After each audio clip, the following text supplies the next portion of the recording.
Je suis Mossadegh Bali, fondateur du groupe Azalai Hotels et président du Conseil national du patronat du Mali.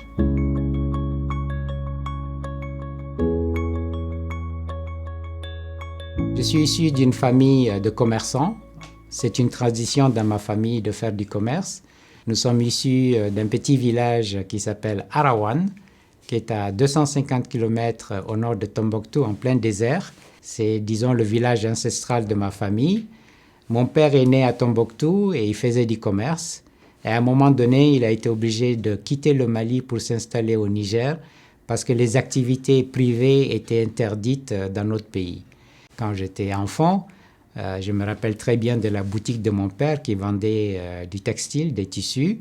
Très gosse, très enfant, je jouais au patron. Je me mettais dans le salon de mes parents avec une table et beaucoup de journaux et des revues d'histoire parce que mon père était un grand lecteur, il adorait lire et surtout il adorait l'histoire. Et donc je réunissais tous les livres de mon père et les journaux. Je les mettais sur une table dans le salon de mon père et je jouais au patron.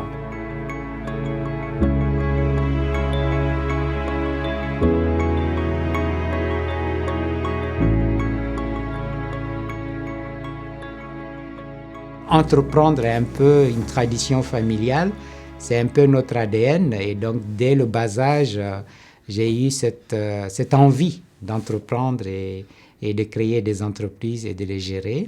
Donc après le coup d'État de 1968, nous sommes revenus au pays, au Mali, notamment à Bamako.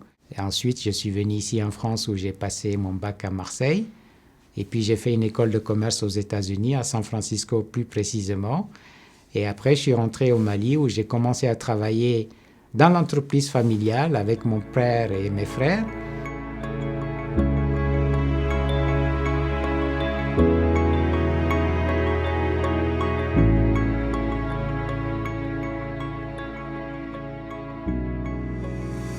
Pendant 10 ans, de 1985, date de retour des États-Unis, jusqu'en 1993, je faisais du négoce et je n'avais pas, une satisfaction intellectuelle, morale. Je pensais que je pouvais avoir beaucoup plus d'impact économique et social. Je cherchais une activité industrielle à plus forte valeur ajoutée où je pourrais m'investir. Donc j'avais commencé à regarder. Et puis m'est venue l'idée de me lancer dans le tourisme et l'hôtellerie parce que mes fournisseurs qui venaient me rendre visite à Bamako n'étaient pas satisfaits de la qualité des 2 hôtels qui existaient à Bamako en ce moment, les 2 grands hôtels. Et c'est là qu'en 1993, avec quelques actionnaires maliens, nous avons créé la Société malienne de promotion hôtelière avec un capital de 12,5 millions de francs CFA, soit 20 000 euros aujourd'hui. Et nous avons soumissionné à l'appel d'offres de privatisation du Grand Hôtel de Bamako. Nous avons gagné cet appel d'offres. Nous avons fermé l'hôtel, rénové et remis sur le marché en février 1995. C'est comme ça qu'est partie, disons, mon aventure dans l'industrie du tourisme et de l'hôtellerie et le début de ce qu'on appelle aujourd'hui la chaîne hôtelière panafricaine Azalai.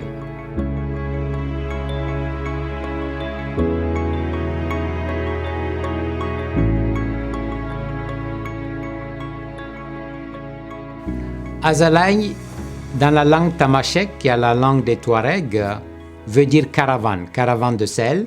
Cette caravane transporte des barres de sel des mines de sel de Taoudeni, 650 km au nord de Tombouctou, dans le Sahara malien, jusqu'à Tombouctou. En 2005, lorsque nous avons eu 4 hôtels au Mali et au Burkina Faso, nous avons fait un brainstorming et nous avons choisi Azalai parce que ça signifie le voyage, l'hospitalité, l'endurance, la solidarité. Parce que 3 semaines dans le désert, il faut être solidaire et endurant. Donc nous avons choisi Azalai parce que ça symbolise simplement l'hospitalité.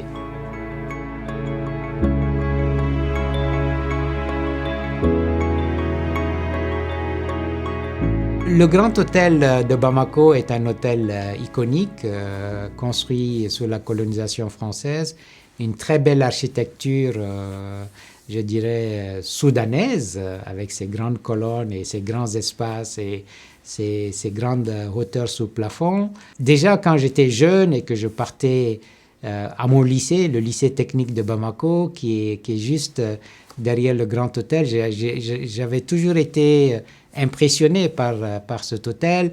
Et reprendre cet hôtel, le rénover, parce qu'il était dans un état quand même lamentable, puisque c'était un hôtel qui était géré par l'État du Mali. Reprendre cet hôtel iconique avec un prestige, je signale d'ailleurs que le général de Gaulle a dormi dans cet hôtel-là, ça représentait pour moi, je dirais, quelque chose d'important. Et le reprendre et le rénover et puis mettre des gestionnaires pour le gérer, c'était quelque part un retour aux sources, un retour à ma tendre jeunesse, mais aussi un excellent départ dans ma carrière d'hôtelier panafricain, puisque ça a très bien marché, au point que l'État du Mali nous a fait confiance à nouveau, en nous vendant un terrain de 2 hectares au bord du fleuve, à côté du centre de conférence de Bamako, où nous avons construit l'hôtel Salam que nous avons ouvert en janvier 2000. Donc pour moi, le Grand Hôtel de Bamako représente beaucoup.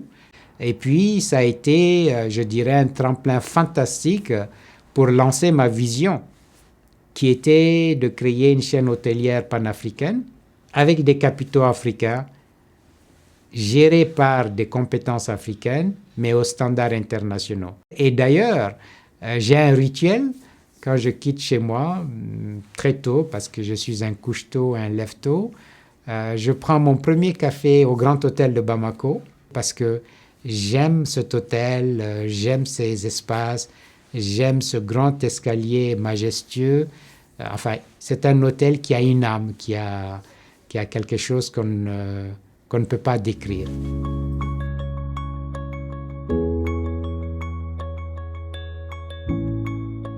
Voilà mes inspirations, avoir de l'impact économique et social, prouver que nous les Africains, nous pouvons et même nous devons nous investir sur notre continent, développer son économie, donner de l'emploi à sa jeunesse.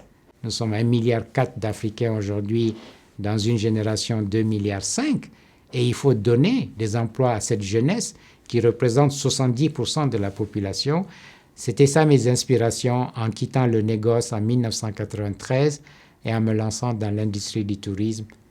Et je dois dire que 30 ans après, j'ai cette satisfaction intellectuelle, j'ai cette satisfaction morale, j'ai cette satisfaction de vraiment être utile à mon pays, à ma sous-région, l'Afrique de l'Ouest, et à mon continent, l'Afrique.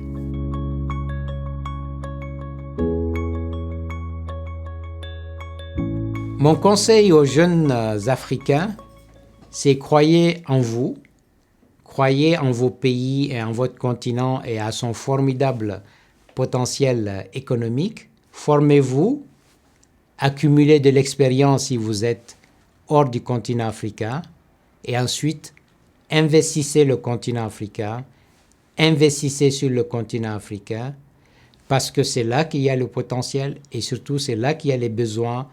L'Afrique est aujourd'hui le continent le plus riche avec la population la plus pauvre.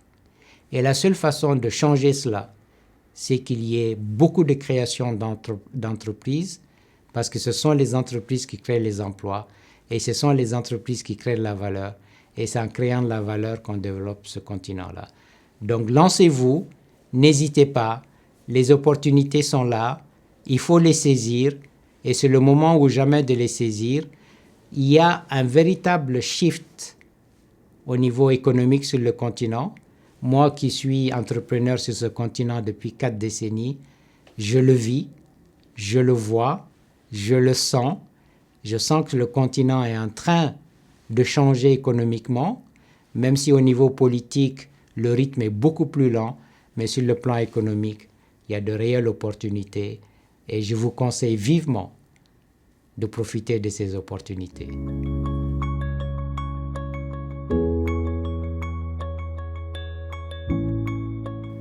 Mon secret, mais en réalité ce n'est pas un secret, c'est le travail. La valeur travail, pour moi, est ce qui conditionne toute réussite, qu'elle soit professionnelle, personnelle. Il faut beaucoup travailler pour réussir à réaliser ses rêves. Donc, travaillez beaucoup, soyez résilient, soyez perspicace, soyez endurant. Il est vrai qu'entreprendre sur le continent africain, il y a des challenges, il y a des défis, mais encore une fois, pour moi, c'est des opportunités. Mon secret, c'est juste travailler, avoir confiance en soi, être patient, être résilient et ne jamais abandonner.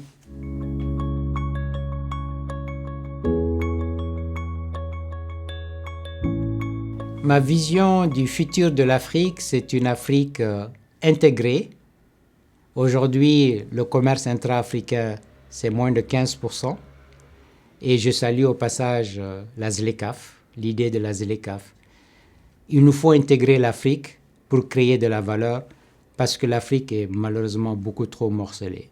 Ma vision du futur de l'Afrique, c'est un continent qui crée suffisamment d'emplois pour retenir tous ces jeunes. C'est terrible ces images que nous voyons de jeunes Africains qui meurent en mer ou dans le désert simplement parce qu'ils n'ont pas de perspective économique sur leur continent. Ma vision de l'Afrique, c'est un continent apaisé où il n'y aura plus de coups d'État, il n'y aura plus de rébellion, il n'y aura plus de guerre parce que l'économie a besoin de stabilité. L'économie a besoin de prévisibilité. L'économie a besoin de gouvernement stable. Donc, il nous faut de la stabilité pour créer de la valeur, créer de la richesse et créer des emplois. Ma vision de l'Afrique, c'est un continent qui s'ouvre aux investissements du monde entier parce que c'est quand même le continent le plus riche en ressources. Malheureusement, c'est la population la plus pauvre. Et pour justement développer l'économie et faire en sorte que cette population puisse avoir un meilleur niveau de vie, il faudrait que le continent soit intégré, soit ouvert au monde et qu'il y ait de la stabilité institutionnelle et politique pour justement réaliser ce formidable potentiel africain qui est toujours narré en potentiel, mais potentiel qui est malheureusement faiblement développé.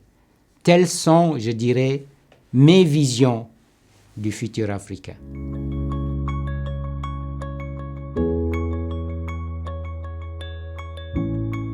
Mon mantra, c'est il a beau faire nuit, le soleil finit toujours par se lever. Et moi, je crois fermement que le soleil se lèvera sur un devenir économique beaucoup plus prospère pour l'Afrique et pour les Africains.